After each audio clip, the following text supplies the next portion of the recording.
উগ্র জঙ্গিবাদ দমনে কার্যকর ভূমিকা রেখেছে র্যাব, যা বিশ্বব্যাপী প্রশংসিত হয়েছে সংস্থার প্রতিষ্ঠা বার্ষিকীর অনুষ্ঠানে প্রধানমন্ত্রী। বীরাঙ্গনাদের জীবন আর বীরত্বগাথা অন্তর্ভুক্ত হচ্ছে পাঠ্য বইয়ে। অনভিজ্ঞ ও রাজনৈতিক প্রভাবিত কাউকে না দিয়ে লেখানোর দাবি ইতিহাসবিদদের। রাজধানীর শ্যামপুরে পোশাক কারখানায় বিস্ফোরণে 2 শ্রমিক নিহত, গুরুতর আহত আরও 2 জন। মালিকের গাফিলতিকে দুষলেন স্বজনরা। অসাধু রিক্রুটিং এজেন্সির কারণে বিদেশে বাংলাদেশি মেরিনারদের চাকরির সুযোগ প্রায় বন্ধ, দ্রুত ব্যবস্থা নেওয়ার আশ্বাস নৌমন্ত্রীর। এবং ব্রিটেনের সাধারণ নির্বাচনে এবারও বিভিন্ন রাজনৈতিক দলের প্রার্থী তালিকায় রয়েছেন বেশ কয়েকজন বাংলাদেশি। অনেকে জেতার সম্ভাবনা দেখছে দলগুলো।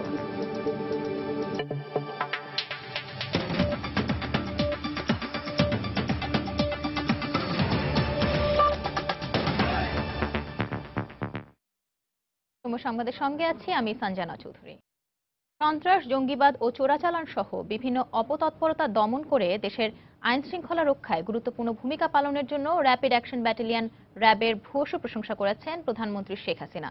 সকালে রাজধানীর উত্তরায় র্যাব সদর দপ্তরে বাহিনীর 11তম প্রতিষ্ঠাবার্ষিকী আয়োজিত অনুষ্ঠানে তিনি বক্তব্য দেন। দেশের স্বাধীনতা সার্বভৌমত্ব রক্ষায় আগামীতে র্যাবকে আরও বলিষ্ঠ ভূমিকা রাখারও আহ্বান জানান তিনি। চরমপন্থী বা জঙ্গিদের দমন এবং দক্ষিণ পশ্চিমাঞ্চলে যে বনদস্যু বা জলদস্যু তাদেরকে দমনে র্যাব বলিষ্ঠ ভূমিকা রেখেছে। পেট্রোল বোমা, গ্রেনেড, অস্ত্র, অবৈধ অস্ত্র বিশাল বিশাল আকারে ধরা পড়ছে। আমি আন্তরিক ধন্যবাদ জানাই আমাদের গোয়েন্দা সংস্থা এবং র্যাবকে যে তারা এগুলি যথাযথভাবে ধরতে পেরেছেন বলে অনেক ক্ষয়ক্ষতির হাত থেকে দেশের মানুষকে রক্ষা করা গেছে। উগ্র জঙ্গিবাদ যা আজকে শুধু বাংলাদেশ না বিশ্বব্যাপী যা আজ ছড়িয়ে পড়েছে, এই জঙ্গিবাদের হাত থেকে আমাদের দেশকে রক্ষা করা একান্তভাবে প্রয়োজন। এবং আমরা সরকার গঠন করার পর থেকে এই জঙ্গিবাদ বিরোধী অভিযান আমরা পরিচালনা করে যাচ্ছি এবং জঙ্গি সংগঠনের শীর্ষ পর্যায়ের নেতা এবং অসংখ্য জঙ্গি সদস্যদের গ্রেপ্তার করে আইনের আওতায় আনা হয়েছে। এর ফলে জঙ্গি সংগঠনগুলোর তৎপর এখন সীমিত, কিন্তু এ ব্যাপারে আমাদের অভিযান আরো অব্যাহত রাখতে হবে। কারণ কোনো মতেই বাংলাদেশে আমরা জঙ্গি তৎপরতা চালাতে দেব না। বাংলাদেশ হবে দক্ষিণ এশিয়ার একটি শান্তিপূর্ণ দেশ, সেইভাবেই আমরা বাংলাদেশকে গড়ে তুলতে চাই। আর সে লক্ষ্য নিয়েই যথাযথভাবে কাজ করতে হবে। পরাধীনতার শৃঙ্খল ভেঙে দেশমাতৃকার মুক্তির জন্য নিজের সবটুকু হারানো বীরাঙ্গনাদের দুঃখগাথার গল্প এখন থেকে জানবে নতুন প্রজন্ম। এ বিষয়ে আদালত থেকে দেয়া হয়েছে নির্দেশনাও। আর সেই নির্দেশ মেনে আগামী বছর থেকে স্কুল কলেজের পাঠ্য বইয়ে বীরাঙ্গনাদের অবদানের কথা অন্তর্ভুক্ত করার পরিকল্পনা নিয়েছে সরকার।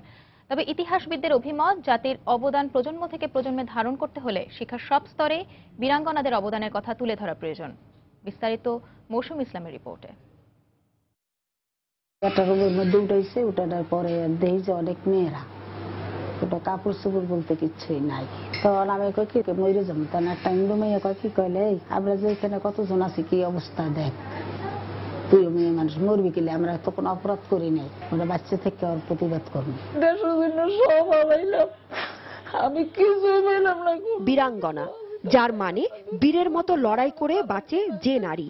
ঠিক তাই, কারণ সমাজ, রাষ্ট্র কিংবা পরিবারের শত অবহেলা আর বঞ্চনা সহ্য করেই বেঁচে আছেন দেশের জন্য লাল সবুজের পতাকা ছিনিয়ে আনা হতভাগ্য এই বীর নারীরা। দেশ স্বাধীনের পর থেকে কেবল বীরাঙ্গনা উপাধিটুকু দিয়ে রাষ্ট্র পালন করেছে তার দায়িত্ব, কিন্তু আশার কথা স্বাধীনতার 4 দশক পরে এসে তাদেরকে মুক্তিযোদ্ধা হিসেবে সম্মানিত করা হয়েছে। পাশাপাশি বীর মুক্তিযোদ্ধাদের মতো বীরাঙ্গনাদের জীবন আর বীরত্বের গল্প এখন অন্তর্ভুক্ত করা হবে স্কুল কলেজের পাঠ্য বইয়ে। মুক্তিযুদ্ধের সময় বেঁচে থাকার লড়াই করাটা, নির্যাতনের শিকার হওয়া, সবগুলো মিলেই কিন্তু একটি মুক্তিযুদ্ধ। এবং সেখানে আশা করেছিলাম যে জাতি জানবে এবং জাতি স্বীকৃতি দেবে, অন্তত যত কিছু ঘটনা তাদের কাছে জমা আছে সেইভাবেই যেন এই বিষয়টিকে পাঠ্যপুস্তকে আনা হোক। আদালতের নির্দেশনা মেনে শিক্ষামন্ত্রী নুরুল ইসলাম নাহিদ জানালেন, সব প্রক্রিয়া শেষে আগামী বছরের পাঠ্যসূচিতেই বীরাঙ্গনাদের উপাখ্যান জানতে পারবে শিক্ষার্থীরা। তারা কিভাবে ত্যাগ করছেন, কষ্ট করছেন, তাদের জীবনটা কি দুর্বিষহ ছিল, এই বিষয়টাকে সম্মান করে সেই দৃষ্টিভঙ্গি আমরা নিয়ে আসবো। নেক্সট যখন আমরা চেঞ্জ করবো তখনই করবো। আমরা প্রতি বছরই কিছু করি, যদি আগামী বছর করা যায়। সেটা তো করতে গেলে আজকে আমি বই ছাপতে দিব, আমি কালকে তো করতে পারবো না। যদি আমার বই ছাপা হয়ে যায় তাহলে পরের বার দিব। এদিকে বীরাঙ্গনাদের জীবন, অবদান, ত্যাগ, তিতিক্ষার কথা যেন অনভিজ্ঞ এবং রাজনৈতিক দৃষ্টিকোণ প্রভাবিত কোনো ব্যক্তিদের দিয়ে লিখানো না হয় সেই তাগিদ দেন এই ইতিহাসবিদ। তাতে করে জাতির গৌরব ধারণ করা থাকবে প্রজন্ম থেকে প্রজন্মান্তরে। শুধু স্কুল কলেজের পাঠ্যপুস্তকে নয়, বিশ্ববিদ্যালয় পর্যায়ে একটি কোর্স অবশ্য পাঠ্য থাকা দরকার। গত বছরের 30 ডিসেম্বর মুক্তিযোদ্ধাদের অবদানের পাশাপাশি বীরাঙ্গনাদের অবদানের কথা স্কুল কলেজের পাঠ্যসূচিতে অন্তর্ভুক্ত করার নির্দেশ দেন আন্তর্জাতিক অপরাধ ট্রাইব্যুনাল। মৌসুমী ইসলাম, সময় সংবাদ, ঢাকা। ঢাকা উত্তর সিটি কর্পোরেশন নির্বাচনকে কেন্দ্র করে বেশ আশাবাদী মিরপুরের বিভিন্ন ওয়ার্ডের জনগণ। মিরপুরকে একটি আধুনিক ও স্বাস্থ্যসম্মত এলাকা হিসেবে গড়ে তোলার প্রত্যাশা এখানকার সম্ভাব্য প্রার্থীদের। অন্যদিকে দলীয় ও প্রশাসনিক প্রভাবমুক্ত নির্বাচন চায় এলাকার মানুষ। ঢাকা উত্তর সিটি কর্পোরেশনের 3 নম্বর ওয়ার্ড ঘুরে এসে আরও জানাচ্ছেন শাফিন জাহিদ। মনে হতে পারে কোনো গ্রামের চিত্র এটি, কিন্তু রাজধানী ঢাকার উত্তর সিটি কর্পোরেশনের 3 নম্বর ওয়ার্ডের মানুষগুলোকে এভাবেই বাঁশের সাঁকোর উপর দিয়ে পারাপার হতে হয় গত কয়েক বছর ধরে। শুধু তাই নয়, বর্ষা মৌসুমে এই এলাকায় পানি উঠে যায় প্রায় কোমর পর্যন্ত। অনেকদিন ধরে জনপ্রতিনিধি না থাকায় তারা এই আক্ষেপের কথা জানাতে পারছেন না কাউকে। এখানে একটা কালভার্টের দরকার, প্রতিদিন লক্ষাধিক মানুষ যাতায়াত করে, আমাদের খুবই অসুবিধা চলাফেরা করা। এখানে যদি বৃষ্টি বাদল হয় তাহলে পুরো এলাকাটার ভিতরেই নিচে মাজা সমান পানি হয়। এলাকাবাসীর সঙ্গে কথা বলে জানা গেল, এলাকার প্রধান সমস্যা ভাঙাচোরা রাস্তা, ল্যাম্পহীন ল্যাম্পপোস্ট, বেহাল সুয়ারেজ ব্যবস্থা, সেই সঙ্গে নেই কোনো খেলার মাঠ। মিরপুর 10 ও মিরপুর 11 নম্বর সেকশনের সি ব্লক নিয়ে গঠিত 3 নম্বর ওয়ার্ডের বাসিন্দারা মনে করছেন তাদের প্রতিনিধি থাকলে হয়তো এসব অসুবিধা অনেকাংশেই দূর হতে পারত। জন্ম নিমন্ত্রণের কাগজ বানাইতে হয়, চা চাকরি করতে হইলে, ব্যবসা বাণিজ্য করতে হইলে এই সমস্ত এগুলি লাগে। এই জিনিসগুলি আমাদের এখন সংগ্রহ করতে হয় দূরের থেকে। এদিকে জোরে সোরেই প্রচারণা শুরু করেছেন বিভিন্ন রাজনৈতিক দলের সমর্থক কাউন্সিলর পদের সম্ভাব্য প্রার্থীরা। এদিক থেকে পিছিয়ে নেই মহিলা কাউন্সিলর পদের সম্ভাব্য প্রার্থীরাও। দায়িত্ব পেলে ঢাকাকে বাসযোগ্য একটি আধুনিক নগরী গড়ে তুলতে ভালোভাবে কাজ করবে, এমনটাই প্রতিশ্রুতি সবার। আমি প্রতিনিধি হলে আমি প্রথমে যেটা করবো সেটা হলো এই আমার ওয়ার্ডে কোনো ধুলাবালি থাকবে না ইনশাআল্লাহ, এমনভাবে পরিচ্ছন্ন রাখবো। আমার চেষ্টা আছে, আমি করতেছি, কিন্তু একটা প্রশাসনের যদি একটা সাপোর্ট আমি পাই, তখন দেখা যাবে সেখানে আমি আমার অধিকার বলে আমার মায়েদের, আমার বোনদের আমি অধিকারটা বাস্তবায়ন করতে পারবো। আমার সবার আগে একটা চিন্তা ভাবনা যে প্রাণীগুলো এগুলো পরিষ্কার রাখবো, কালভার্ট দিব। আর সিটি কর্পোরেশনের কিছু কাজ আছে, লাইট জ্বলে না, তারপরে বাড়ির সামনে সামনে ছোট ছোট যে ড্রেনগুলো এগুলোও নেই, তো এগুলো উন্নয়ন করব। স্থানীয় নির্বাচনে দল ভিত্তিতে অংশ নেওয়ার নিয়ম না থাকলেও দলের সমর্থন পাওয়ার ক্ষেত্রে এগিয়ে থাকতে চাইছেন সবাই। এ কারণে এলাকার মানুষের কাছে রাখছেন নানা ধরনের নাগরিক সুবিধা সহ পরিচ্ছন্ন একটি মহানগরী গড়ে তোলার প্রতিশ্রুতি। শাফিন জাহিদ, সময় সংবাদ, ঢাকা। দর্শক, গত কয়েকদিনের মতো আজও রিটার্নিং কর্মকর্তার কার্যালয় থেকে ঢাকা উত্তর ও দক্ষিণ সিটি কর্পোরেশন নির্বাচনের মনোনয়নপত্র সংগ্রহ করেছেন সম্ভাব্য মেয়র ও কাউন্সিলর প্রার্থীরা। এই মুহূর্তে ঢাকার আগারগাঁওয়ে উত্তর সিটি কর্পোরেশন রিটার্নিং অফিসারের কার্যালয়ে আছেন আমাদের রিপোর্টার সৌমিত্র শুভ্র, এবং রাজধানী গুলিস্তানের মহানগর নাট্যমঞ্চ দক্ষিণ সিটি কর্পোরেশন রিটার্নিং অফিসারের কার্যালয়ে আছেন আমাদের রিপোর্টার রাশেদ লিমন। সেখানকার সবশেষ খবর জানতে সরাসরি চলে যাচ্ছি তাদের কাছে। শুরুতেই যাব উত্তর সিটি কর্পোরেশন রিটার্নিং অফিসারের কার্যালয়ে সৌমিত্রের কাছে। সৌমিত্র,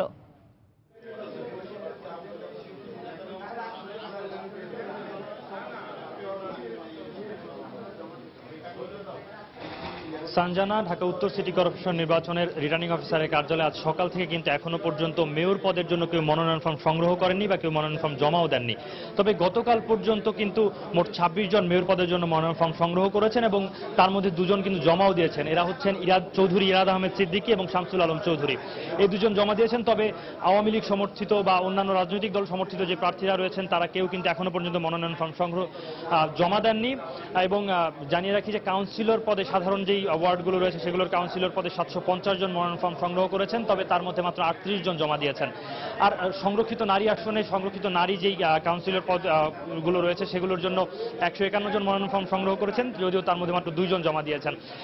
তো এখন এখানে সকাল থেকে কিন্তু মনোনয়ন ফর্ম সংগ্রহ কার্যক্রম এবং বিতরণ কার্যক্রম চলছে। বিশেষত কাউন্সিলর প্রার্থী যারা তারা এসেছেন এখানে সঞ্জনা, এখানে যিনি রিটার্নিং অফিসার রয়েছেন ঢাকা উত্তর সিটি কর্পোরেশন নির্বাচনের, তিনি এই মনোনয়ন ফর্ম বিতরণ কার্যক্রম তিনি পরিদর্শন করছেন এবং নানা ধরনের সমস্যা যেগুলো সেগুলো সমাধান দিচ্ছেন, নানা বিষয়ে পরামর্শ দিচ্ছেন অধীনস্থ তার যে কর্মকর্তা রয়েছেন তাদের। আমি এখন তার সঙ্গে কথা বলছি।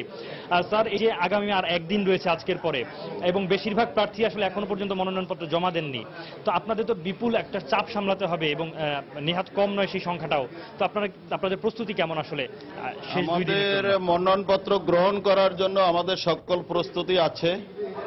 আমাদের সহকারী রিটার্নিং অফিসারগণ তাদের সাথে সংশ্লিষ্ট যারা দায়িত্ব কাজ করছেন তাদের নিয়ে বসে আছেন। আগামীকাল একইভাবে মনোনয়নপত্র গ্রহণ করা হবে এখানে। আমরা ঢাকা উত্তর সিটি কর্পোরেশন এলাকার জন্য মনোনয়নপত্র গ্রহণ করছি জাতীয় স্থানীয় সরকার ইনস্টিটিউটে 28 তারিখ এবং 29 তারিখ, এবং এই একই স্থানে অডিটোরিয়ামে মনোনয়নপত্র বাছাই করা হবে 1-2 তারিখ এবং 10 তারিখ প্রতীক বরাদ্দ করা হবে। আমাদের সকল ব্যবস্থাপনা করা আছে। নর্মালি যেটা হয় প্রার্থীরা শেষ দিনেই বেশিরভাগ আসে এবং সেজন্য আমরা প্রস্তুত আছি মনোনয়নপত্র গ্রহণ করার জন্য, এবং আমাদের সব ব্যবস্থাপনা করা আছে, এখানে কোনো অসুবিধা নেই। এবং কাউন্সিলিং যে কোনো প্রার্থীর যেটা দরকার হয় সেটাও দেওয়া হবে। একটু খেয়াল রাখতে হবে যে 28 এবং 29 তারিখ মনোনয়নপত্র গ্রহণ করা হচ্ছে ঢাকা উত্তর সিটি কর্পোরেশনের জন্য জাতীয় স্থানীয় সরকার ইনস্টিটিউট আগারগাঁয়ে। ধন্যবাদ। ধন্যবাদ। সঞ্জনা, শুনছিলেন রিটার্নিং অফিসার যেমনটি বলছিলেন যে তাদের সব প্রস্তুতি রয়েছে। তো আরো জানিয়ে রাখি যে গতকাল পর্যন্ত কিন্তু উত্তর সিটি কর্পোরেশনে মোট 23 জনকে নোটিশ দিয়েছিল, এই রিটার্নিং অফিসার কার্যালয় থেকে নোটিশ দেওয়া হয়েছিল যারা আচরণবিধি লঙ্ঘন করেছেন, সেখানে মেয়র পদপ্রার্থীরাও ছিলেন। তো এখনো পর্যন্ত নানা ধরনের অভিযোগ আসছে, তারা সেগুলো পর্যালোচনা করে দেখছেন এবং তাদের দুটি টিম কাজ করছে। তারা আমাদেরকে জানিয়েছেন যে দুজন ম্যাজিস্ট্রেট কাজ করছেন এই এলাকায়, তারা দেখছেন কোথাও নির্বাচনী আচরণবিধি লঙ্ঘনের কোনো অভিযোগ পেলে সঙ্গে সঙ্গে তারা ব্যবস্থা নিচ্ছেন বলে আমাদের জানিয়েছেন। তো সঞ্জনা, উত্তর সিটি কর্পোরেশন রিটার্নিং অফিসারের কার্যালয় থেকে এখন পর্যন্ত এই ছিল আমার কাছে সর্বশেষ। সঞ্জনা। দর্শক, আগারগাঁওয়ে উত্তর সিটি কর্পোরেশন রিটার্নিং অফিসারের কার্যালয়ের সামনে থেকে মনোনয়নপত্র সংগ্রহের খবরাখবর জানাচ্ছিলেন রিপোর্টার সৌমিত্র শুভ্র। এবার চলে যাব দক্ষিণ সিটি কর্পোরেশন রিটার্নিং অফিসারের কার্যালয়ে, সেখানে আছেন আমাদের রিপোর্টার রাশেদ লিমন। রাশেদ। সঞ্জনা, আসলে এই আসছে ডিসিসি নির্বাচনকে সামনে রেখে এই দক্ষিণ সিটি কর্পোরেশনে এখন পর্যন্ত প্রায় 30 জন মেয়র প্রার্থী তারা এখান থেকে মনোনয়নপত্র সংগ্রহ করেছেন শুরু থেকে আজকে পর্যন্ত। এছাড়া এই যে সাধারণ যে কাউন্সিলর পদে প্রায় 1042 জন এবং সংরক্ষিত মহিলা আসনের ক্ষেত্রে 199 জন আজকে পর্যন্ত তাদের মনোনয়নপত্র সংগ্রহ করেছেন। এবং আপনি জানেন যে আগামীকাল হচ্ছে গিয়ে এই মনোনয়নপত্র সংগ্রহ করার এবং জমা দেওয়ার শেষ দিন। সেক্ষেত্রে আসলে আজকে আমরা দেখছি না তেমন, আজকে কেবলমাত্র কাউন্সিলর পদপ্রার্থী একজনকে দেখেছি আমরা মনোনয়নপত্র সংগ্রহ করতে, এছাড়া কিন্তু কেউ মনোনয়নপত্র সংগ্রহ করছেন না। তবে জমা দেওয়ার ক্ষেত্রেও আমরা তেমনটা যে চাপ, সেই চাপ লক্ষ্য করছি না। সকাল থেকে আমরা দেখছি 2-1 জন করে, তাও বিশেষ করে কাউন্সিলর প্রার্থীরাই এসে এবং সংরক্ষিত মহিলা আসনে যারা মহিলা কাউন্সিলর প্রার্থী যারা লড়বেন তারা দেখছি যে জমা দিচ্ছেন। তবে মেয়র পদে যে 30 জন প্রার্থী সংগ্রহ করেছেন এদের মধ্যে একজন গত 2 দিন আগেই জমা দিয়েছেন। তবে এছাড়া কিন্তু কাউকে আমরা বেলা 12টা 12:30টার কাছাকাছি কিন্তু এখন পর্যন্ত কিন্তু আজকে আমরা দেখিনি যে কেউ এসে তাদের মনোনয়নপত্র জমা দিচ্ছেন। সেক্ষেত্রে ধারণা করা হচ্ছে যে যেহেতু আগামীকালকে শেষ দিন এবং এই যে মনোনয়নপত্র যে প্রক্রিয়া, মনোনয়নপত্র ফর্ম পূরণ করার প্রক্রিয়া একটু কিছুটা সবাই আসলে যেহেতু পরে যাচাই বাছাইয়ের ক্ষেত্রে কোনো ধরনের ভুল হলে সেক্ষেত্রে প্রার্থিতা বাতিল হওয়ার সম্ভাবনা থাকতে পারে। সেক্ষেত্রে সবাই বোধহয় একটু সাবধানী হয়ে আসলে শেষ দিন পর্যন্ত অপেক্ষা করছেন যে শেষ দিনে তাদের মনোনয়নপত্র জমা দিবেন। এছাড়া আমরা যেটা লক্ষ্য করেছি যে আমরা তবে প্রার্থীদের অন্যান্য লোকজনের, তাদের পক্ষের লোকজনের আমরা দেখলাম এখানে বেশ আনাগোনা করতে, এবং তারা যেটা জানলাম বলছিলাম যে এই যে মনোনয়নপত্র ফর্ম পূরণ করতে তাদের যদি কোনো সমস্যা হচ্ছে, তারা দেখছি যে সেই ধরনের বিভিন্ন তথ্য নিতে আসলে বেশ কয়েকবার আমরা কয়েকজন প্রার্থীর পক্ষ থেকে দেখছি যে তারা এসে বিভিন্ন তথ্য সংগ্রহ করছেন যাতে তারা মনোনয়নপত্র সঠিকভাবে পূরণ করতে পারেন। এবং এই ধরনের যে কোনো তথ্য দিতে সহায়তা করতে আমি কিছুক্ষণ আগে রিটার্নিং অফিসার মিহির সারোয়ার মুর্শেদের সঙ্গে কথা বলছিলাম। উনি বলেছেন যে সব ধরনের সহায়তা করতে নির্বাচন কমিশনের পক্ষ থেকে তারা প্রস্তুত রয়েছে এবং তাদের সব ধরনের সহায়তা দেওয়া হবে। তো এই ছিল সন্তানা আমার কাছ থেকে এখনকার পর্যন্ত এই যে দক্ষিণের রিটার্নিং অফিসারের কার্যালয় মহানগর নাট্যমঞ্চ থেকে সর্বশেষ। দর্শক, রাজধানীর গুলিস্তানে মহানগর নাট্যমঞ্চের দক্ষিণ সিটি কর্পোরেশন রিটার্নিং অফিসারের কার্যালয়ের সামনে থেকে সেখানকার খবর জানাচ্ছিলেন রিপোর্টার রাশেদ লিমন। তার আগে আমরা জেনেছি রাজধানীর আগারগাঁওয়ের উত্তর সিটি কর্পোরেশন রিটার্নিং অফিসারের সামনে থেকে সেখানকার সবশেষ খবর। রাজধানীর শ্যামপুরে একটি পোশাক কারখানায় গ্যাসের কম্প্রেসার বিস্ফোরণে 2 শ্রমিক নিহত ও 2 জন গুরুতর আহত হয়েছেন। স্বজনদের অভিযোগ, দুর্ঘটনার পর কারখানা মালিকদের গাফিলতিতে সময় মতো হাসপাতালে না নেয়ায় তারা মারা গেছেন। পুলিশ ও নিহতের স্বজনরা জানায় সেখানকার এভারগ্রিন টেক্সটাইল মিলে গত রাত 10টার কিছু পরে কম্প্রেসার বিস্ফোরণ ঘটে। এতে দেলোয়ার ও সোহাগ নামে 2 জন টেকনিশিয়ানের শরীর ঝলসে যায়। তাদের ঢাকা মেডিকেল কলেজ হাসপাতালে নিয়ে এলে চিকিৎসক মৃত ঘোষণা করেন। এ ঘটনায় মুসা ও জিল্লুর নামে আরও 2 শ্রমিক গুরুতর আহত হলে তাদেরও ঢাকা মেডিকেলে নিয়ে আসা হয়। নিহত 2 শ্রমিকের স্বজনদের দাবি, ঘটনার পর থেকে কারখানাটির মালিককে খুঁজে পাচ্ছেন না তারা। তবে পুলিশ বলছে ঘটনা খতিয়ে প্রয়োজনে মামলা করবেন তারা।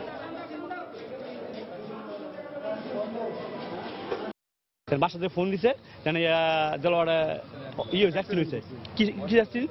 তো আমার সাইকেল চালা, সাইকেল বারবার সাইকেল মনে হয় অ্যাক্সিডেন্ট হয়েছে। না সাইকেল না, ফ্যাক্টরিতে কিসের অ্যাক্সিডেন্ট? কম বাসার বাস্ট হয়েছে। আমার ভাই একজন অবস্থা ওখানে মারা গেছে, ওরা এখানে আনতে অনেক দেরি করেছে। ওনার এক সাইড বিগত হয়ে গেছে, দেখার মতো না। আমার বাড়ির কেউ ওনারা চিনতে পারেনি, আমি আমার ভাইয়ের আমি চিনতে পারছি। শ্যামপুর বালুর মাঠ, road number 14, plot 4, evergreen textile. এখানে কম্প্রেসার মেশিন বাস্ট হয়ে 2 জন জায়গায় মারা গেছে আর 2 জন হাসপাতালে ভর্তি আছে। সময় সংবাদে আরো থাকছে, বাল্য বিয়েতে রাজি না হওয়ায় মারধর, তবুও দমেনি লালমনিরহাটে এসএসসি পরীক্ষার্থী মাহমুদা। হাসপাতালে বসেই দিল পরীক্ষা। এবং রুট পারমিট না থাকলেও ঢাকা সিলেট মহাসড়কে অবাধে চলছে সিএনজি অটোরিকশা সহ ছোট ছোট যানবাহন। নিয়মিত ঘটছে দুর্ঘটনা।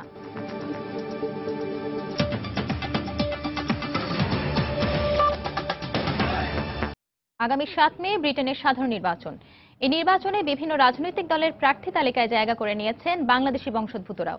শুধু লেবার পার্টি থেকেই মনোনয়ন পেয়েছেন বঙ্গবন্ধু নাতনি টিউলিপ সিদ্দিক সহ 7 জন। এদের মধ্যে এবার অন্তত 3 জন প্রার্থী জয়ের সম্ভাবনা রয়েছে বলে মনে করছেন দলটির শীর্ষ নেতারা। ব্রিটেনে প্রায় 10 লাখ প্রবাসী বাংলাদেশের পক্ষে এতদিন ধরে পার্লামেন্টে প্রতিনিধিত্ব করতেন মাত্র 1 জন। তবে এবার হয়তো পরিবর্তন আসতে যাচ্ছে সেই অবস্থার। আসন্ন নির্বাচনে লন্ডন সহ ব্রিটেনের অন্যান্য শহরের বিভিন্ন দল থেকে মনোনয়ন পেয়েছেন বিপুল সংখ্যক বাংলাদেশি প্রার্থী। তাদের মধ্যে লেবার পার্টি থেকে মনোনয়ন নিশ্চিত করেছেন অন্তত 7 জন। দলটির শীর্ষ নেতারা মনে করেন এবারের মনোনয়নপ্রাপ্ত বাংলাদেশি প্রার্থীদের মধ্যে অন্তত 3 জনের জয়ের সম্ভাবনা রয়েছে। বাংলাদেশি বংশোদ্ভূত 3 জন পার্লামেন্ট সদস্যের এবার জয়ী হওয়ার সম্ভাবনা আছে, যা নিঃসন্দেহে একটি দারুণ খবর। লেবার দল থেকে মনোনয়নপ্রাপ্ত 7 জন ব্রিটিশ বাংলাদেশি হলেন বর্তমান এমপি রুশনারা আলী, বঙ্গবন্ধু নাতনি টিউলিপ সিদ্দিক, রূপা হক, ব্যারিস্টার আনোয়ার বাবুল মিয়া, আখলাকুল ইসলাম, মেরিনা আহমেদ ও সুমন হক। তারা এরই মধ্যে নেমেছে নির্বাচনী প্রচারণায়। বর্তমান কনজারভেটিভ পার্টি নেতৃত্বাধীন সরকার ব্রিটেনের সংখ্যালঘু সম্প্রদায়ের আস্থা অর্জনে ব্যর্থ হয়েছে উল্লেখ করে লেবার পার্টিকে ভোট দেওয়ার আহ্বান জানান এই বাংলাদেশি প্রার্থীরা। ছোট বয়স থেকে আমি দৃঢ়ভাবে বিশ্বাস করি যে লেবার পার্টি ব্রিটেনের সাধারণ মানুষের স্বার্থ রক্ষার দল। বর্তমান সরকার ব্রিটেনের সংখ্যালঘু সম্প্রদায়ের স্বার্থ রক্ষায় ব্যর্থ হয়েছে, কিন্তু লেবার পার্টি ব্রিটেনবাসীর জন্য কাজ করে যাবে। তাই লেবার পার্টিকে ভোট দিয়ে জয়যুক্ত করার জন্য আমি জনগণের প্রতি আহ্বান জানাই। আমি আশা করি সংখ্যাগরিষ্ঠ ব্রিটিশ লেবার পার্টিকে ভোট দিয়ে দেশ শাসনের সুযোগ করে দেবে। এদিকে লেবার দলীয় মনোনয়ন পেয়ে তহবিল সংগ্রহ সহ পুরোদমে নির্বাচনী প্রচারণা চালিয়ে যাচ্ছেন টিউলিপ সিদ্দিক। নির্বাচনে জয়ের ব্যাপারেও তিনি শতভাগ আশাবাদী। আমাদের এখন দরকার যে সবার দোয়া এবং সবার ক্যাম্পেইনিং সাপোর্ট যদি আমি পাই, তাহলে আমি ইনশাআল্লাহ ওনাদের দোয়ায় next MP for Hampton Cuban হতে পারবো। নির্বাচনী লড়াইয়ে 7 বাংলাদেশি জয়ী হলে ব্রিটেনে বাংলাদেশি সম্প্রদায়ের এক গৌরবময় অধ্যায় শুরু হবে বলে মনে করেন সংশ্লিষ্টরা। সময় সংবাদ, যুক্তরাজ্য। চট্টগ্রামে তেল স্থাপনায় হামলার পরিকল্পনার অভিযোগে পতেঙ্গা শিবিরের সভাপতি ফজলুর রহমান সহ 6 জনকে আটক করেছে পুলিশ। এই মুহূর্তে বন্দর থানায় আছেন রিপোর্টার কমল দে, সরাসরি চলে যাচ্ছি তার কাছে। কমল,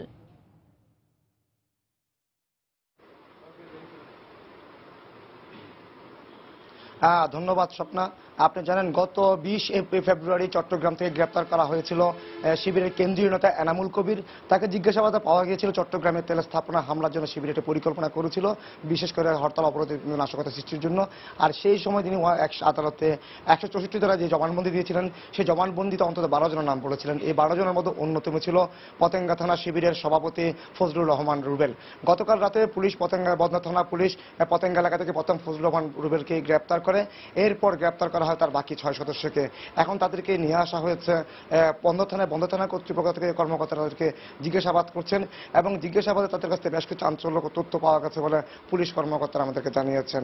তারা জানতে পেরেছেন গত 14 ফেব্রুয়ারির পর থেকে চট্টগ্রামে এই নাশকতার পরিকল্পনা নিয়েছিল এবং এ বিষয়ে আমরা কথা বলবো। এখন দেখা যাচ্ছে জামাত শিবির যারা শিবির নেতারা গত রাতে গ্রেপ্তার হয়েছেন পতেঙ্গা এবং বন্দর এলাকা থেকে, তারা বর্তমানে তাদেরকে এখন বন্দর থানায় জিজ্ঞাসাবাদ করছে এবং তাদেরকে পুলিশ কর্মকর্তারা বলছেন বিস্তারিত তথ্যের জন্য তাদেরকে রিমান্ডে এনে জিজ্ঞাসাবাদ করা হবে। রিমান্ডের পরে তারা চেষ্টা করবেন যেন তাদের যে নাশকতার যে পরিকল্পনা ছিল সেই পরিকল্পনার ব্যাপারে তাদের আদালত থেকে 164 ধারা জবানবন্দি। পুলিশ কর্মকর্তা কিছুক্ষণ আগে যেটা আমাদেরকে জানিয়েছেন, এনামুল কবির যিনি চট্টগ্রামে গ্রেপ্তার হয়েছেন গত 20 ফেব্রুয়ারি, এরপর তিনি আদালতে 164 ধারা জবানবন্দি দিয়েছিলেন।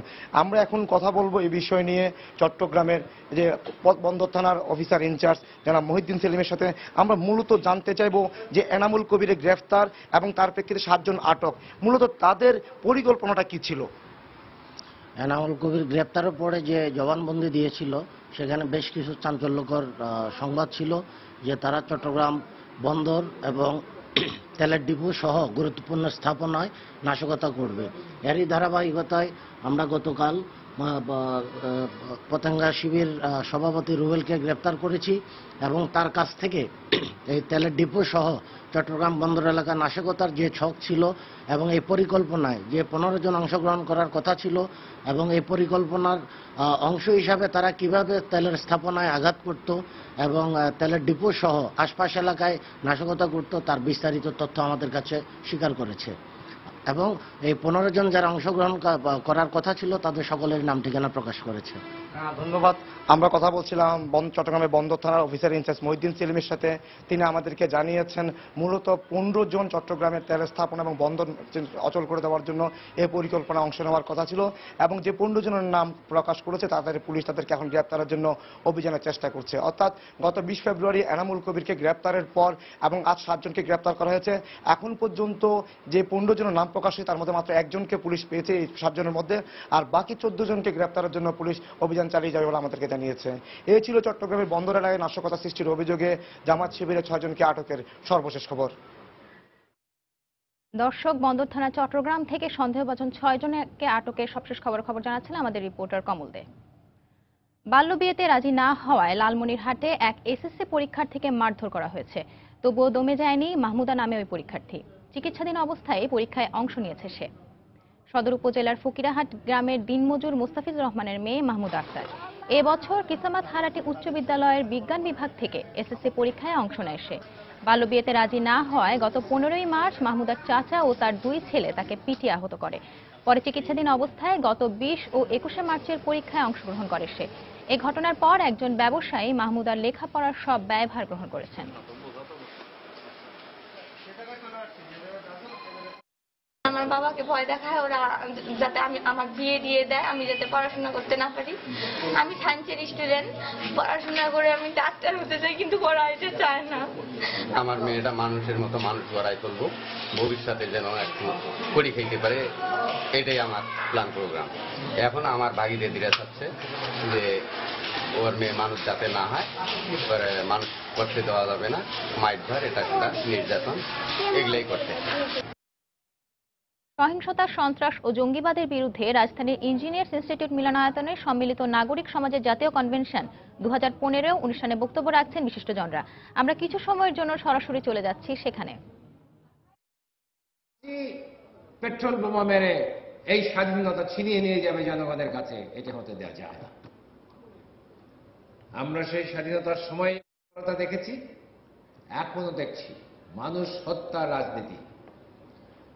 মানুষ হত্যা করে রাজনীতি হয় না, সেটা যতবারই বলা হয়, কিন্তু আমরা দেখছি বর্তমানে রাজনীতির যে মেইনস্টে, যে মূল যে ভিত্তি, সেটি সন্ত্রাসে পরিণত হয়েছে। তো কোন রাজনীতি টিকে থাকতে পারে না যার ভিত্তি জনগণকে বাদ দিয়ে সন্ত্রাস বা পেট্রোল বোমাকে নির্ভর করে তৈরি হয়। আমি মাঝে মাঝে খুব অবাক হই যে যারা স্বাধীনতার বিপক্ষে অবস্থান নিয়েছেন, এই স্বাধীনতাকে যারা আবার বাংলাদেশের মাটিকে দখল করতে চায়, তারা অনেকেই বলেন যে তারা নাকি এদেশের মেজরিটি পিপল, তারাই নাকি এদেশের সবচেয়ে বেশি লোক। যারা স্বাধীনতা আনলো তারা কোথায় গেল? তারা হারিয়ে গেছে। আজকে আমি কিছুটা সুখী মনে করছি যে স্বাধীনতার চেতনা, বাংলাদেশের চেতনা ধারণ যারা করেছে তারা কি হারিয়ে গেছে? তাদেরকে আবার আসতে হবে ফিরে। এসে শুধু মুক্তিযোদ্ধার হাতিয়ার গর্জে উঠুক একবার স্লোগান দিলে কাজ হবে না। স্লোগানের রাজনীতি চলবে না, মানুষকে আসতে হবে। এই চেতনা স্টাবলিশ করতে হলে শুধু এক জায়গায় করলেই হবে না, এটি সারা সমাজের রন্ধ্রে রন্ধ্রে ছড়াতে হবে। এবং সেই রন্ধ্রে রন্ধ্রে আমরা এখন দেখতে পাচ্ছি এক ভয়াবহ ধর্মান্ধ জিহাদি মতাদর্শে, যেখানে মানুষের কোনো উদারতা নাই, সমাজের মানবিকতাকে খুন করা হচ্ছে। সেই মতাদর্শ যখন সমাজের রন্ধ্রে রন্ধ্রে ঢুকছে, তখন এই সমাজকেই একটি আলোকিত আদর্শ নিয়ে এগিয়ে যেতে হবে। এবং সেই আলোকিত আদর্শ নিয়ে কারা এগিয়ে যাবে, তার জন্যই এই যে আজকে সমাবেত যারা আপনারা এই আলোকিত আদর্শ তৈরি করতে চান, এটাকে বহন করতে চান, আমরা একযোগে কাজ করতে চাই। সেজন্যই এই সম্মিলিত নাগরিক সমাজ। এবং এই নাগরিক সমাজ, আমি এখানে বসে বসে অনেক ফেসবুক কমেন্টস দেখছিলাম, এটা টিভিতে প্রচারিত হচ্ছে। অনেকেই বলছে এটাকে দলবাজ, কেউ বলছে এটি এক এক পক্ষের দিকে আছে, কেউ বলতেছে রাজনীতির লোকও এখানে দেখা যাচ্ছে, অনেক কিছু। তো উত্তরে শুধু আমি একটি কথাই লিখলাম,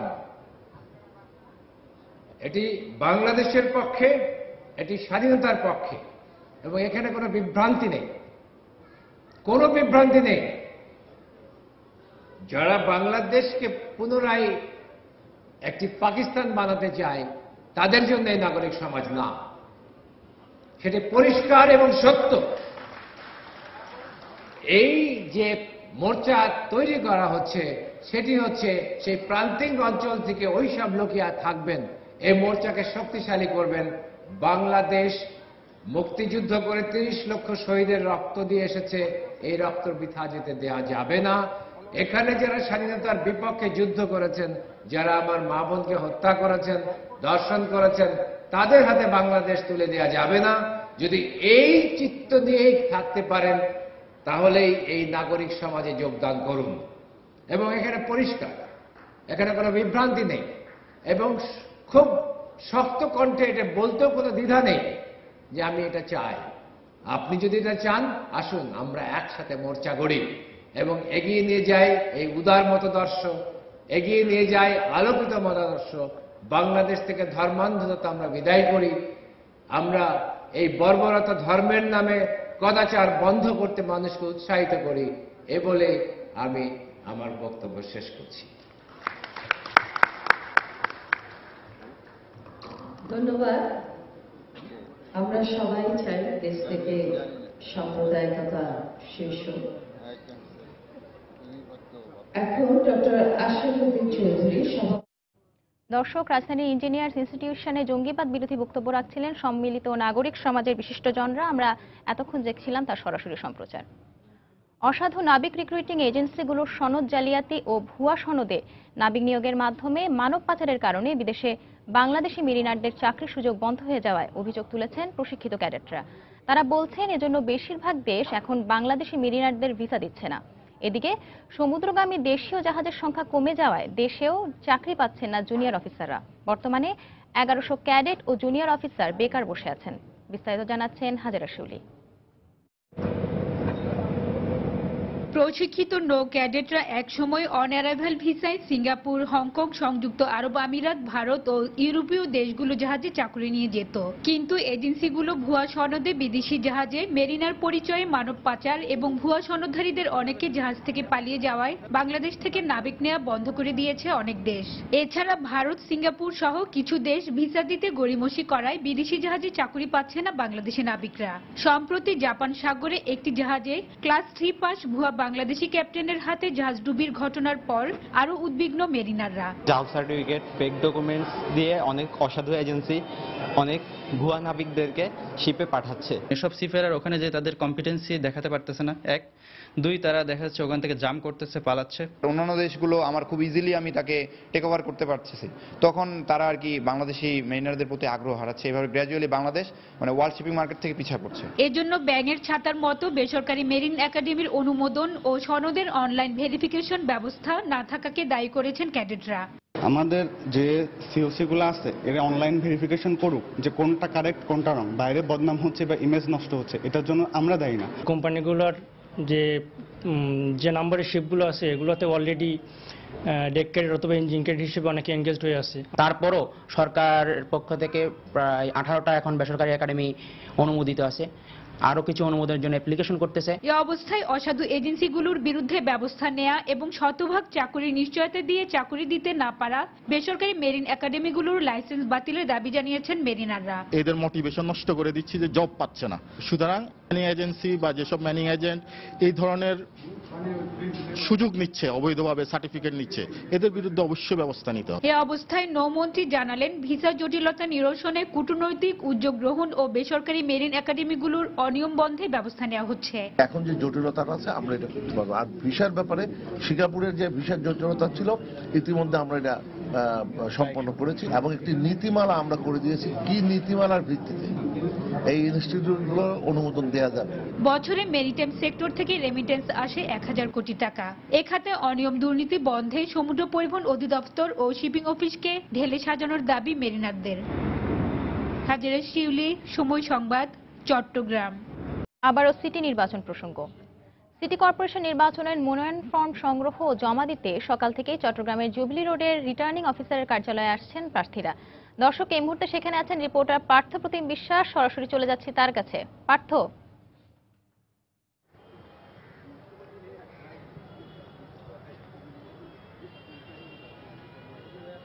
ধন্যবাদ সঞ্জনা। চট্টগ্রামের এই রিটার্নিং অফিসারের কার্যালয়ে আজকে সকাল থেকে যে সংরক্ষিত মহিলা আসন, সাধারণ কাউন্সিলর পদপ্রার্থী এছাড়া মেয়র পদের যে ফর্ম সংগ্রহ কিংবা জমাদানের সময় শেষ হচ্ছে কিন্তু আগামীকাল। আজকে আমরা এখনো পর্যন্ত জানি 625 জন এই যে বিভিন্ন পদে তাদের মনোনয়নপত্র সংগ্রহ করেছে। এর মধ্যে সাধারণ কাউন্সিলর পদে রয়েছে 523 জন, এছাড়া সংরক্ষিত মহিলা আসনে 63 জন, এছাড়া এই মেয়র পদে 15 জন প্রার্থী এখনো পর্যন্ত তাদের মনোনয়নপত্র সংগ্রহ করেছে। তবে আমরা এই নির্বাচনে এখানে যে রিটার্নিং অফিসার রয়েছে তাদের সাথে কথা বলেছি, তারা আমাদেরকে জানিয়েছে আজকে হয়তো আরো অনেকেই মনোনয়নপত্র সংগ্রহ করবে। এছাড়া কালকেও 5টা পর্যন্ত মধ্যেই মনোনয়নপত্র সংগ্রহ করে জমা দিতে পারবে। তবে একটি যে বিষয়টি হচ্ছে 625 জন মনোনয়নপত্র সংগ্রহ করলেও মাত্র 25 জন প্রার্থী কালকে থেকে আজ পর্যন্ত মনোনয়নপত্র জমা দিয়েছে। তার মানে 600-এরও বেশি প্রার্থী এখনো পর্যন্ত রয়ে গেছে যারা এখনো পর্যন্ত মনোনয়নপত্র জমা দেয়নি।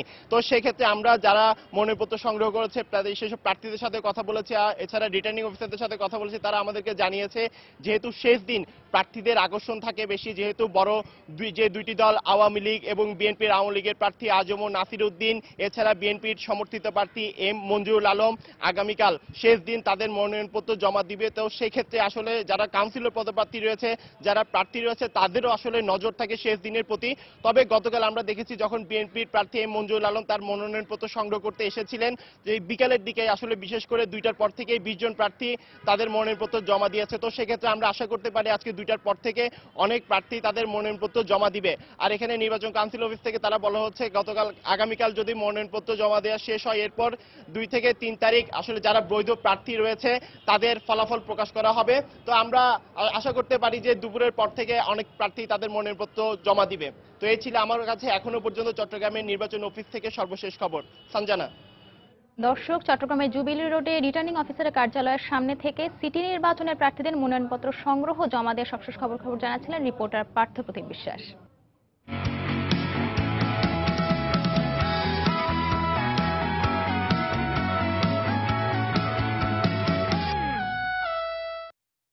বিশ্বকাপের ফাইনালের পর ওয়ানডে ক্রিকেট থেকে অবসরের ঘোষণা দিয়েছেন অস্ট্রেলিয়ার অধিনায়ক মাইকেল ক্লার্ক।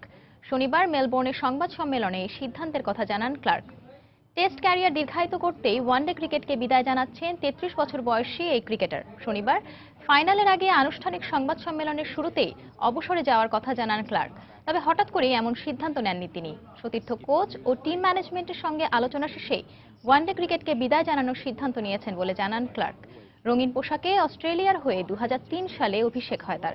এরপর অজিদের হয়ে 244টি ওয়ানডে খেলে 7,907 রান করেছেন তিনি। আর 2000 বিশ্বকাপের পর ওয়ানডের অধিনায়কের দায়িত্ব পেয়ে অস্ট্রেলিয়াকে 73 ম্যাচে নেতৃত্ব দিয়ে 49টিতে জয় পেয়েছেন ক্লার্ক। হ্যামস্ট্রিং ও পিঠের ইনজুরির কারণে গেল বছর ধরেই বেশ ভুগছেন অজির অধিনায়ক। আর এমন ইনজুরি অবস্থায় আগামী বিশ্বকাপে তার খেলার কোনো সম্ভাবনা নেই, তাই এটাই ওয়ানডে ক্রিকেটকে বিদায় জানানোর উপযুক্ত সময় বলে জানান ক্লার্ক। এ পর্যায়ে শীর্ষ সংবাদ জানিয়ে দিচ্ছি আরেকবার। উগ্র জঙ্গিবাদ দমনে কার্যকর ভূমিকা রেখেছে র্যাব, যা বিশ্বব্যাপী প্রশংসিত হয়েছে।